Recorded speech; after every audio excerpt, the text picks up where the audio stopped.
அன்பார்ந்த பெரியோர்களை, அருமை குழந்தைகளை, சின்னியம்பாளையம் ஊராட்சி ஒன்றிய தொடக்கப்பள்ளி மாணவர்களுக்கான பெஞ்ச் வித் டெஸ்க்குகள் வழங்குகின்ற நிகழ்வு கடந்த 9/8/2024 வெள்ளிக்கிழமை மிகச் சிறப்பாக நடைபெற்றது. கால்களை மடக்கி கட்டாந்தரையில் நாள் முழுக்க கஷ்டப்பட்டு அமர்ந்து பாடங்களை பயில்வது எழுதுவது என்கின்ற நிலையில இருந்து கொஞ்சம் பள்ளி குழந்தைகளுக்கு விடுதலை அளிக்கின்ற முயற்சி தான் இந்த டெஸ்க்குகள் வழங்க ஏற்பாடு செய்யப்பட்டுள்ளது. 400க்கு மேற்பட்ட குழந்தைகளுக்கு 80 டெஸ்க்குகள் தேவைதான். முதல் கட்டமாக 5ஆம் வகுப்பில் படிக்கிற மாணவர்களுக்கு மட்டும் 80 குழந்தைகள் 16 டெஸ்க்குகள் ஏற்பாடு செய்துள்ளோம்.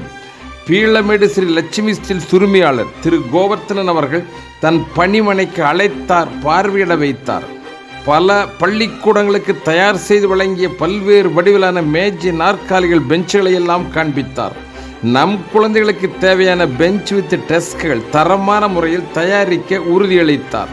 தலா 7000 ரூபாய் விலையில் 16 டெஸ்க்களை நம்முடைய பள்ளிக்கு அனுப்பி வைத்தார்.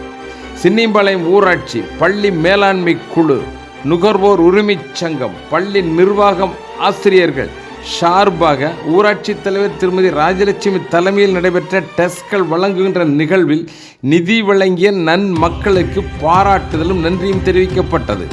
ஊராட்சி தலைவர் அவர்கள் KGM மருத்துவமனை சார்பில் வருகை புரிந்த திரு பிரகாஷ் அவர்கள், திரு R மருதாசலம் அவர்கள், கட்டிட பொறியாளர்கள் ஓமுருகா அன்கோ கட்டிட பொறியாளர் திருமதி சித்ரா அவர்களுக்கு சால்வை அணிவித்து நன்றியும் பாராட்டுதலும் தெரிவிக்கப்பட்டது. நிகழ்ச்சிக்கு வருகை புரிந்த குழந்தையுடைய பெற்றோர்கள், கல்வி மேலாண்மை குழு உறுப்பினர்கள், ஊராட்சி வார்டு உறுப்பினர்கள் மற்றும் நிர்வாகிகள் ஆகிய அனைவருக்கும் பள்ளி தலைமை ஆசிரியை திருமதி சாந்தாமணி அவர்கள் நன்றி கூறினார்கள்.